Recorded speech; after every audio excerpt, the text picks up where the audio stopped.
Thank you very much. Thank you, gentlemen. I'd like to follow up on the focus on command. I think each of you responded to the chairman's question about the important role that first-line leaders have all the way up the chain of command to the installation commander. I think it's been a common failing that's been addressed as more and more of this issue has been exposed about the lack of role that command has played thus far. And so my question is, as you've said, this will be the focus going forward. What will change so that the command is empowered to actually do something about it? It's one thing to be informed of the issue. It's another thing to actually be empowered. Were they not empowered to take action to address some of these problems with the contractors previously? If not, what will change so that they can going forward? Mr. McMahon. Congresswoman, thank you for the question. If you go back early in the program when folks didn't think they understood it, we had very comprehensive education programs for our leaders to describe to them what their role was, what authorities they did not have, what authorities they had, so that they could effectively oversee the privatization effort.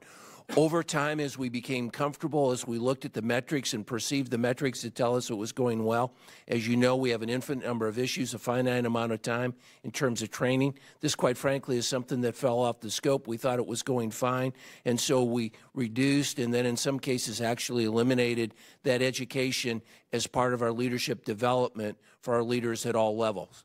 The reality is of when we look at this today, it was an issue that we should not have dropped off, and the services are taking action today to reinstitutionalize that training that was integral a decade ago, but over time, as we've continued to reduce that training, has fallen off the scope. And I'll let them comment further. Thank you. Representative, I think it's a really good, important question, because some of the things that we can do at the command level, I think, are very, very simple, not sophisticated things at all. You know, asking our junior leaders to have a face-to-face conversation with their people once a week and ask them, how are things going with your housing? How are things going with your family? Look them in the eye and just ask those questions. That's not a high-tech solution, but that would solve a lot of these problems. The biggest problem, from my perspective in looking at this, was finding out about issues after they had become major problems. So we need to have much better systems and ways to understand issues as they emerge, as we start seeing trends. And the data is all there. Most of our partners manage these properties using the same data system. We just have to be able to get into there and understand when trends are happening, so we can measure how long it's taking, and we can start raising the alarm bells at the right time. So that's sort of more on the sophisticated data side. But to your point, we have to emphasize with our younger leaders how important it is to have those types of conversations because of their responsibility to the member and their families. I'm going to do something here. Mr. Beeler, you've been kind of on the far edge of this table. So if we can jump over to you, then we'll come back to the Air Force. I'll just add another follow-up to that, Mr. Beeler, that I wanted to, that's linked to this, but also to something you mentioned earlier about making some changes that will reward some of the private contractors. You know, from my standpoint, we're talking about a basic level of service that we as taxpayers are paying these companies to provide for our service members and their families. So I guess my first question is, as we're talking about empowerment, we're also talking about accountability. So before we start talking about rewards, I think we first need to address how these contractors are being held accountable for providing what we are paying them to do.